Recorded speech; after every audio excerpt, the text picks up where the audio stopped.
They're racing! Look at them go! Racing!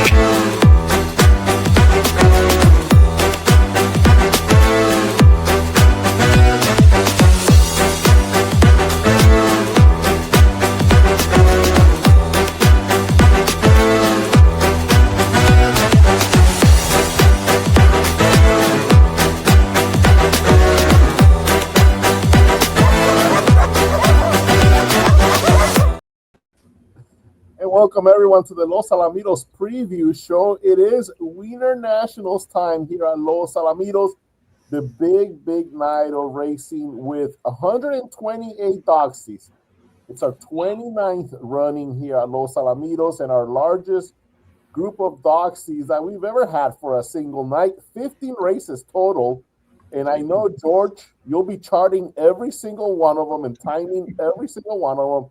And Chris, by the end of the night, you'll have numbers for all of these weenie dogs, right?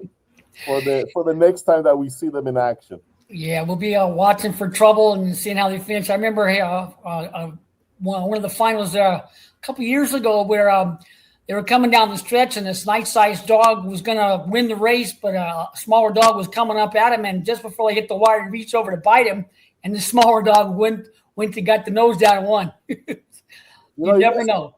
Yeah, you got a lot of the trouble-prone deluxe runners. Weenie dog night. George, what are some of your favorite memories on Wiener Nationals Day? I just like seeing how it's grown. I remember, was it last year or a couple of years ago? You had ones from Canada ship in, so it's gone international. I just like I like the atmosphere. I like all the crowd that shows up. There's always chance for more people to expose to our great game that we love so much. And I just like the opportunity of, good racing for them to watch, have fun with the dogs racing. You never know what's going to happen. They look like they're the winners, turn around, start fighting with each other. You never know what's going to happen. And it's just always good fun all around. Yeah, there's continuous bumping all over the place, right? Throughout the race. So yeah, we have doxies all the way from, let's see, we have Idaho represented, we have New Mexico, Arizona, some from Texas.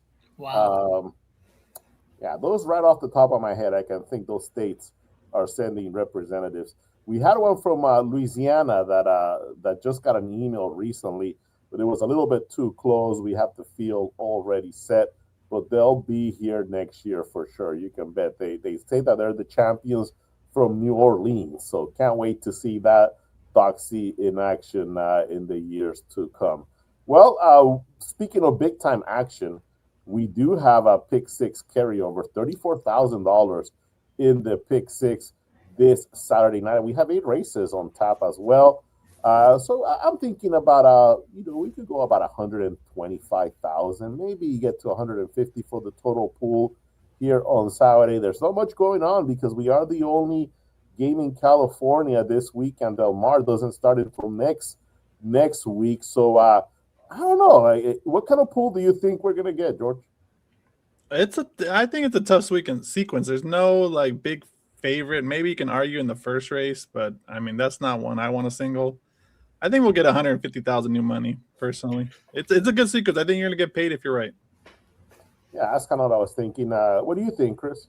Yeah, pretty much the same thing, 150,000. So it's going to be new money. So it's going to be we're the only game in town, and it's not the easy ticket. We got the one thoroughbred affair, then we got the 5 quarter horse events, including 4 2-year-old races, and it could go any number of ways throughout the evening. And you guys, so if you got one that you like, you have to single because the spreads. There's some wide open races. It could go any number of ways. So whoever's going to get the ticket or tickets, they'll get rewarded because it's going to be a nice size pool and with some prices along the way.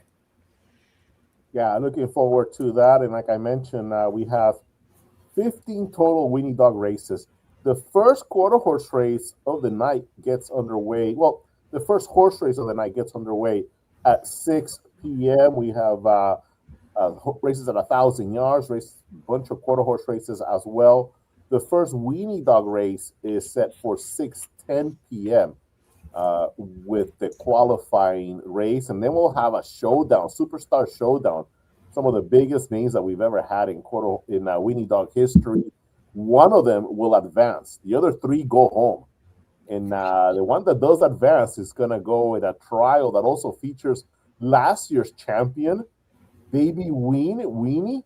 So one of those superstars is going to face last year's champion already. That's one of the marquee races in the Wiener Nationals. One of the marquee races during our racing card is going to be race number 4. And George, you have a selection in this race. The pick 6 sequence begins in race number three. You got to pick. You don't want to talk about race number 3 to start off the pick 6 first, and then we get to. Of course we do. I want to talk about every single one of these races. No, absolutely. Let's go in order. Look at this race. It's a 1,000-yard event. Maiden fillies and mares, 3-year-olds, and up in some nice horses with some pretty decent results that they've had. Girl Fire right off the bat. 3-1 for trainer Felix Gonzalez, has finished second in each of her starts. Both of them coming at Los Alamitos, going 53.66 last out. Candy Run showed good early speed, then kind of faded during the daytime meet here at Los Al. LaShawn at 8-1, finished third every single time. Despite Gloria Haley, this one has shown nice speed across town and here as well, ran during the summer meet. OMG, and look at the trainer, Peter Miller, one of the top trainers in California, says OMG here to Los Al. Ricardo Ramirez hops on. Another Peter Miller running in number 6. We salute you. This horse that has run at Del Mar and twice at Santa Anita. Turkey Bird, another newcomer here for the night action.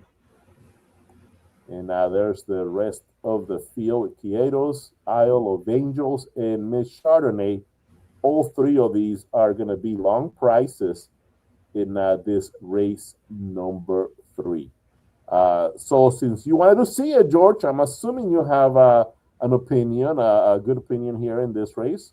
No, I just think it's this race is like indicative of how the entire card is going to be, where you have a favorite in Candy Run, but then there's plenty of other horses you can go with legitimate reasons at prices. And there's also a reason why you would maybe think the favorite is vulnerable. And in Candy Run, if you watch her replay, she broke from the 11 hole last time. She got bumped early, and then it was kind of like trying to get in on the outsides where I think the came in 3/16 is at. So she was a little green, and particularly tired. I mean, first time out, you can forgive, and she was working really well prior to that debut. But now draws a 2-hole in a full field, and that's where is the concern for me, because as you talked about, Sean has speed, Girl Fire has speed, so she might get shuffled early. She's going to be the first time running under this configuration. I just think she's vulnerable from that post. If she was on the outside and say it was like a 7-horse field, a 6-horse field, I think okay, she can recover, weave through traffic and figure things out. I think she's just really vulnerable with this post draw. I think she can easily get shuffled back right at the start, and there goes your pick 6 single. So that's the concern I have. The ones I like besides her is Girl Fire. I thought she ran really good against the boys last time off the brief layoff.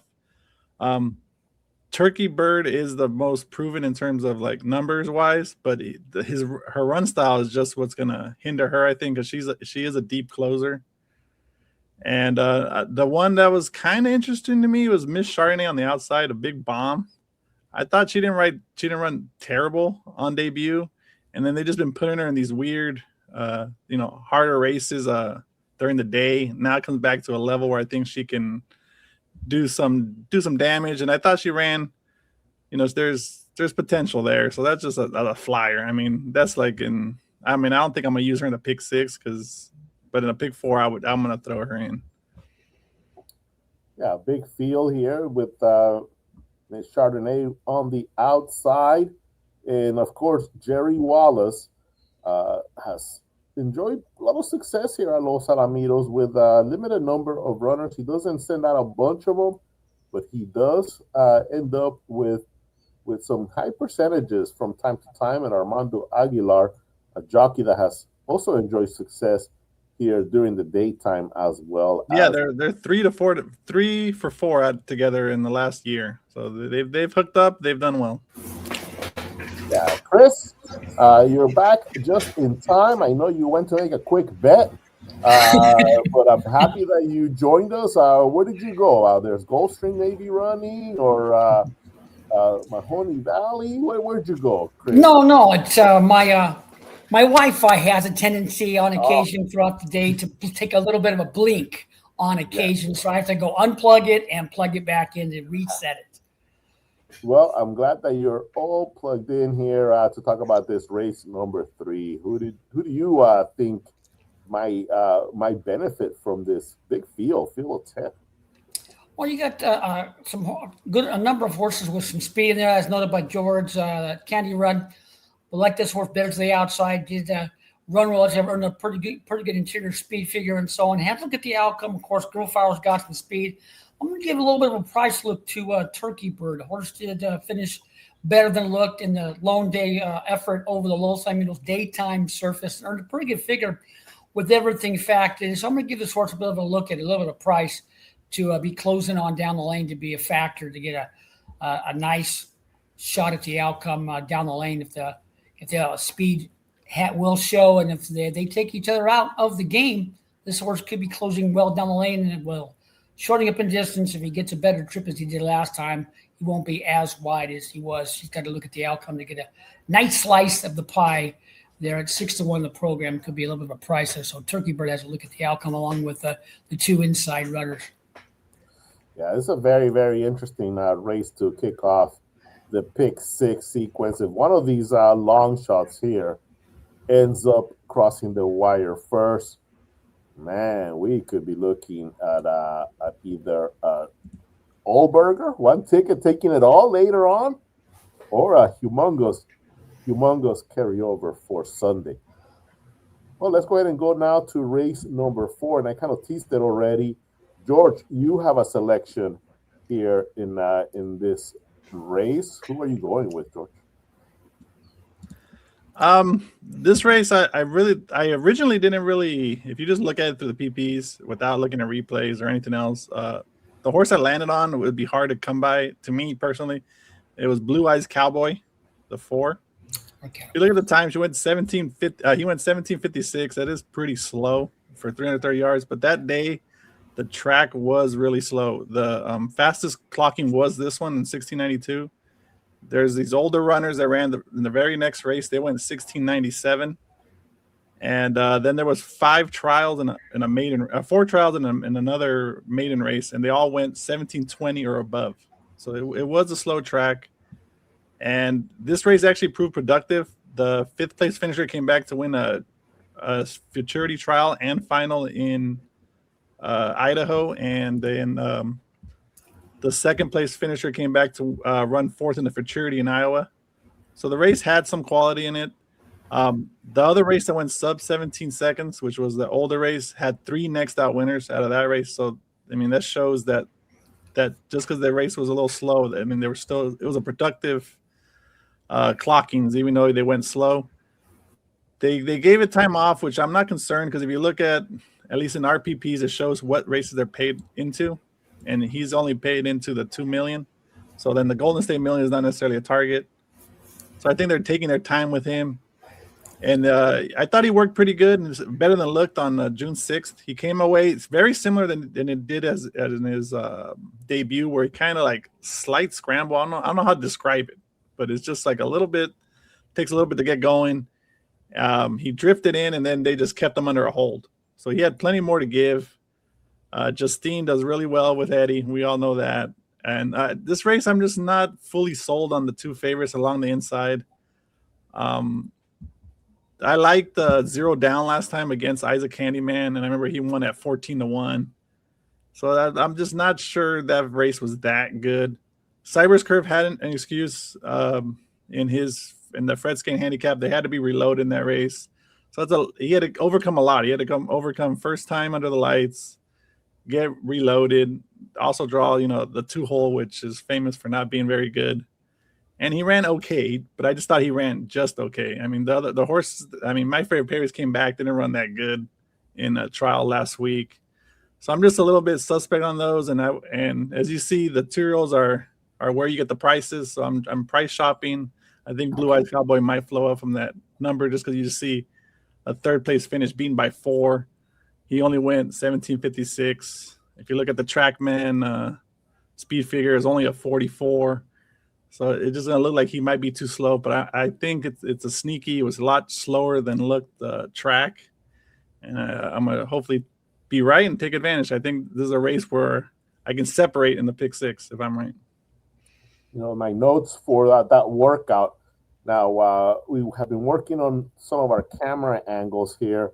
And for that particular morning, we had a different setup for the gate drills. It was one of the lower pans.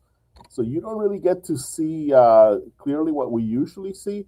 But from what I could gather, he was strong out of the gate, then kind of angled inward. And that's when he started picking up speed. But like you said, George, the rider just kept him under a big hold the entire way. And this horse had no trouble keeping up with the travel mate, Cowboy Crush BB, another horse that we have not seen run here at Los Alamitos, but under a big hold every step of the way down the track. So definitely, yeah. For me, when a good way to because a lot of times you have to just how you interpret the works, and when you see them right away put under a hold, is that they already know the horse is good. So there's no need. There's sometimes where they do get surprised and you'll see the horse take off and then they put under a hold because they're like, whoa, I didn't expect this. And then, but his rider knew right away, we're not going to let him do much. Yeah. And that means they think somewhat of him that they don't need to find out how fast he is. They think he's fast. So they didn't want to waste the race in the morning. So yeah, I think they think highly of him. I think they have a plan. They know they have to. His big money races later on in the year, so they're going to take their time and develop. And I think he's found a good spot for his local debut. Okay, let's go ahead and move on to later on the card. And Chris Wade, you have a nice section here, and it comes in race number 8, right, Chris? Yeah, race number 8. Yeah, that's an allowance event. It's the feature event at 350 yards. So I'll kind of go over the fields very quickly. Quick She Is ran 4th to Shaking Going On in the Miss Princess. 2nd place finisher in an allowance race last out. Powerful Wise Lady. She's making her 2026 debut, 17-9. And that same morning, Brother Ray went 17-7. And Brother Ray comes back and wins his trial to the Governor's Cup Derby. Powerful Wise Lady. Kind of scrambled, if I remember correctly, on that drill that morning. But from there, another one that was just completely in control of that drill. Super, super nice. Leaving the cartel, a couple of wins here at Los Alamitos. Always tough. Carver Stake. Chicken Eagle at 4-1 for Lindolfo Diaz, Armando Viramontes. She's digging it. And Beyond the Stars ran 5th. Again, to Shaking Going On in the Abigail Kawananakoa, and the 8 Energy 6 rounds out this 8 horse field, actually fillies and mares, but again, very competitive event. So who do you land on, Chris? I'm going to give a look to the 7 horse. I'm Beyond the Stars. This horse earned some decent figures at Turf Paradise prior to the ship into Los Alamitos. So a very good second in the Los Alamitos nighttime debut, when earning a pretty good figure, but then improved immensely on my chart in that second career start over the racing surface in the Abigail Kawananakoa up against Shaking Going On and company. Solid, top-notch group of runners. This is where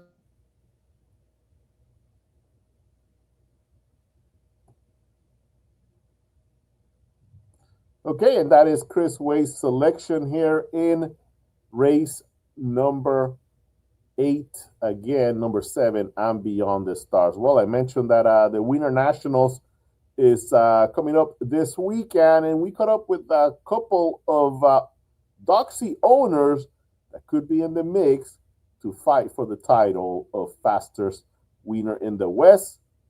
Talking about the owners of Avi and Ocha. They're friends when they go to the park, but fierce rivals on the track. Kimberly, and this is Abby. I'm Amber, and this is Okja. And they seem to have a nice friendly rivalry. They're always chasing each other, and they're pretty much head to head every time. They race together sometimes. Yeah. They're friends. And they're both really fast. Yeah. So I think they like try to outdo each other. Yeah, they do. They're competitive girls. Very successful competitive as well, right? Yes. They reached some nice trophies and milestones. Yeah, tell me about them. Okja, 2 years ago, she got second place here at Los Alamitos. Yeah, Abby did too. She got second place last year. And Okja has won 2 years in a row at Old World, the World Nationals. Mm-hmm. And then Abby right behind her. They're like racing buddies. Neck to neck, yeah. Well, they say iron sharpens iron, right? And it seems like every time that they practice each other, they just become faster and better because of that same skill, right? Yeah, I think they use each other as competition to better each other. Now, looking forward to the big night. Yes, we're so excited. I'm nervous because she hasn't raced in a while, but she's doing pretty good. Tell you what, in practice here, she's sure looking like a major contender. Yeah. We're scared. Nothing to be scared of. It's going to be a fun time, and it looks like your doxies are ready to fly. They are. Yes. Well, I think when the doxies bark, I think that means they're ready. That they can't wait to run. There's no doubt about that. We have a doxie named Rowdy. As soon as she starts howling and barking, and I know she's ready to win. She gets that separation anxiety. She just wants to run to mommy, and she shows it with a lot of loud barks. Well, we move on to the Sunday action here. Again, 8 races on top, and one of the races that caught my eye is race number 6, an allowance event. AP Scorpion Boy, Deluxe Cartel, Special Batch, who ran in the Brad McKenzie, Laughlin, Lightning Jet 1, and a paint horse. Chiseled in Chrome, 2-1. Angela Aquino trains, and we know what this barn does with these paint horses. They are always in the mix. Chris, your thoughts on this race? Yeah, it's a closely matched affair, but guy Chiseling Chrome, she keeps on running. She's very, very quick. She draws the outside post. She ran a very good third in her last affair of the racing surface against quality opposition. So I'm going to give the paint for owner trainer Angela. A big look, drawn nicely outside, and definitely the one to beat on my charts there in that 6th event. Yeah, coming off of a 3rd place finish in the Vandy's Flash against some nice competition. George, you also picked Chiseled in Chrome in the Nightlines program. I mean, are these paint horses just gonna, dominate this? Continue to dominate, at least be in the top 2, top 3 every time they run? What are your thoughts? Yeah, I mean, Angie found the keys on this one, because if you see how, he was down to the 12-5 two non-twos and wasn't competing, and all of a sudden he's broken on top 3 times in a row and has run really good. And especially with this race where you have the 1, 3, and 4 who are slow breakers, they're not necessarily the most trustworthy, and then you got Lightning Jet 1 who loves to break in and lug in. That sets it up really nicely for Chisel and Chrome to have like a nice clear sailing on the outside while the others are busy bumping each other. That's what I most likely think that's what's going to happen in this race, and I think that's my clear single. If I miss the pick 6, I hope there's a carryover, and because this is an easy single for me in Chisel and Chrome. Well, I picked the 3, Special Batch on top. The way this horse has continued to kind of get better, I think. You're right. Doesn't have the best of speeds, but he's a pretty good competitor.